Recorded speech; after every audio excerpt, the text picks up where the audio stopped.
I'm Justine and you're watching Today's iPhone. Yeah, me and Justine are tight, no big deal. Hey guys, I'm Jake from TodaysiPhone.com and here's what's going on this week. Okay, so the first thing I'm going to talk about today is a rumor going around the web that Apple may be in fact testing touchscreen iMac computers. According to DigiTimes, Apple has been testing iPad-like touchscreens on their iMac computers supplied by Syntec Photonics. The computer would be on a stand that tilts forward and down, which would allow you to easily type on the screen. Now, if this is true, this could be a hit or miss thing, as people usually either love touchscreen keyboards or they hate them. But if you really think about it, this does sort of make sense. I mean, before the original iPhone, there really were no all touchscreen devices, and I think we all know how that turned out.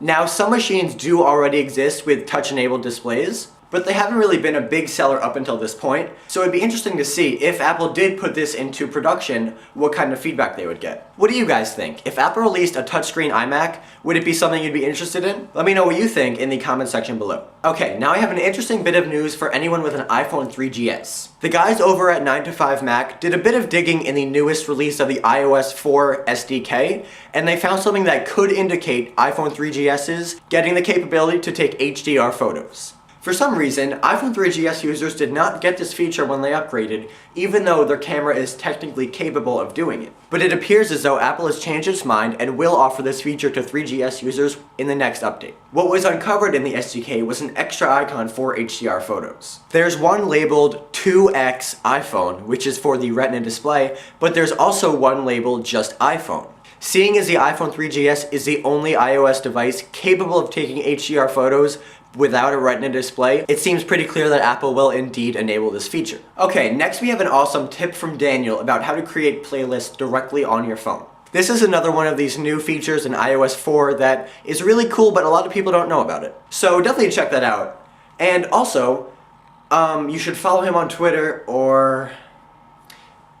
what did he say again? I will, come and take your firstborn child or something. You can follow him at twitter.com/TiP_Daniel. Or is it Dan? Nope, it's Daniel. Oh, hey, you can follow me too if you want.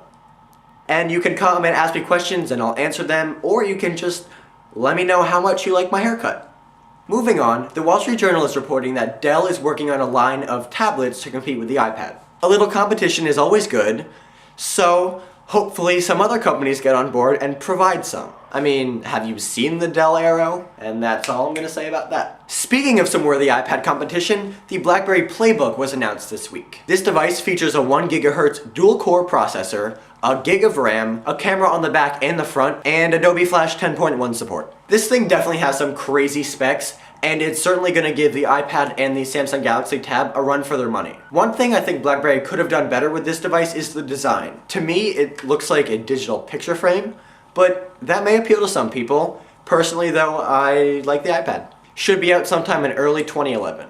This is definitely a formidable contender, and I'll be very interested to see how the iPad 2 stacks up. And finally, last week we reported that the iPhone 4 was coming to China. The response for this device has been crazy. As of now, the iPhone 4 has received 200,000 online pre-orders in China. And yes, this does fall short of America's record of 600,000 pre-orders. Seeing as it took the 3GS in China 6 weeks to sell 100,000 devices, 200,000 for a pre-order is a huge jump. If anyone still thought that the death grip hurt iPhone 4 sales, this should put an end to that. Well, that's it for this week, guys. Thank you very much for watching, and remember, for more news, views, and reviews, definitely check out TodaysiPhone.com, or Daniel will come to your house and come and take your firstborn child or something.